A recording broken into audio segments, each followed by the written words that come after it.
Kozhikode ബേപ്പൂരിൽ UDF പ്രതിഷേധത്തിൽ ഉദ്ഘാടകനായി PV Anwar. Feroke പാലത്തിന്റെ അപകടാവസ്ഥയ്ക്കെതിരെയാണ് പ്രതിഷേധം. ഒരു വിഭാഗം കോൺഗ്രസ് പ്രവർത്തകർ എതിർപ്പറിയിച്ചതോടെ UDF ഔദ്യോഗിക ബാനർ ഒഴിവാക്കി. VS രഞ്ജിത്ത് നമുക്കൊപ്പം വീണ്ടും എത്തുന്നു. VS രഞ്ജിത്ത്, UDFന്റെ പ്രതിഷേധ പരിപാടി ഉദ്ഘാടനം ചെയ്യാനായി PV അൻവർ എത്തുമ്പോൾ അത് അടുക്കാനുള്ള കുറച്ചുകൂടി ഒരു അടുപ്പത്തിലേക്ക് എത്താനായിട്ടുള്ള ഒരു വഴിയായി മാറുകയാണോ? ഔദ്യോഗികമായി ബാനർ ഇല്ലെങ്കിലും ആൾക്കാരൊക്കെ ഉണ്ടല്ലോ അല്ലേ?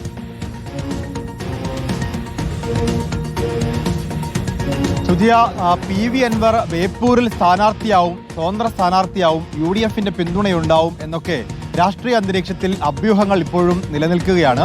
ഈ സാഹചര്യത്തിൽ കൂടിയാണ് ഇപ്പോൾ ബേപ്പൂരിൽ ഫറോക്ക് പാലത്തിനെതിരായ പ്രതിഷേധത്തിൽ PV അൻവർ ഉദ്ഘാടകനായെത്തുന്നത്. ഇത് ബേപ്പൂരിൽ UDFന്റെ കമ്മിറ്റി ഔദ്യോഗികമായി തീരുമാനിച്ചിരുന്ന പരിപാടിയാണ്. പിന്നീട് PV അൻവറിനെ ഉദ്ഘാടകനായി കൊണ്ടുവരുമ്പോൾ UDFന്റെ ഔദ്യോഗിക ബാനർ വേണ്ട എന്ന് തീരുമാനിക്കുകയായിരുന്നു. പക്ഷേ അവിടുത്തെ ഒരു വിഭാഗം കോൺഗ്രസ്സുകാരും ലീഗുകാരും തന്നെയാണ് ഈ പരിപാടിക്ക് പിറകിലുള്ളത്.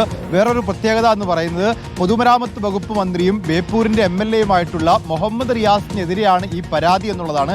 ഇനി അഥവാ PV അൻവർ സ്ഥാനാർത്ഥിയാവുകയാണെങ്കിൽ മത്സരിക്കേണ്ടതും ഒരുപക്ഷെ മുഹമ്മദ് റിയാസിനെതിരെയായിരിക്കും. റിയാസ് ബേപ്പൂരിൽ തുടരുകയാണെങ്കിൽ ഏതായാലും UDFനോട് PV അൻവർ അടുക്കുന്നു എന്നതിൻ്റെ ഒരു സൂചനയായി, ബേപ്പൂരിലേക്ക് PV അൻവർ എത്തുന്നു എന്നതിൻ്റെ ഒരു സൂചനയായി നമുക്ക് വേണമെങ്കിൽ ഇന്ന് വൈകിട്ട് 4 മണിക്ക് നടത്തുന്ന പ്രതിഷേധ പരിപാടിയെ കണക്കാക്കാൻ സാധിക്കും.